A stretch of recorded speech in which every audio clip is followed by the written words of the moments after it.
Tom, thanks for joining us. Great to be with you, Kelly. You have served the Democrat Party in America for many years in public service. Former chair of the DNC, former labor secretary. What is the essence of tonight's speech from Vice President Kamala Harris? Well, this is a chance for the Vice President to reintroduce herself to the nation, to articulate her vision of inclusion and opportunity for everyone. It's going to be a speech about the future. It's going to be a speech about how everybody gets a fair shake.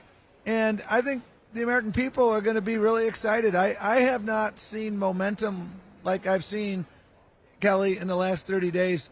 2008 comes to mind, but the momentum is palpable. And she will be speaking not simply to Democrats. She's speaking to everyone.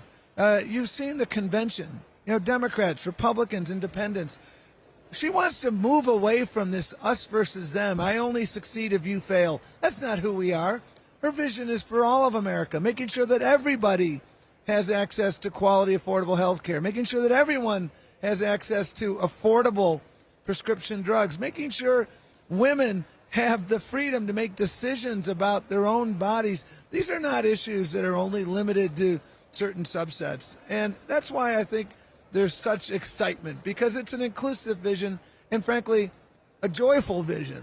Tom, you worked at labor, and there's a lot of people in America who would like to have more labor, to put more money into their pocketbooks. Talking about kitchen table issues, there are people on the south side of Chicago who are right here in Chicago, close to the convention, yet they don't feel the euphoria and momentum that people feel here because they're still finding it hard to get money to buy food and to pay rent.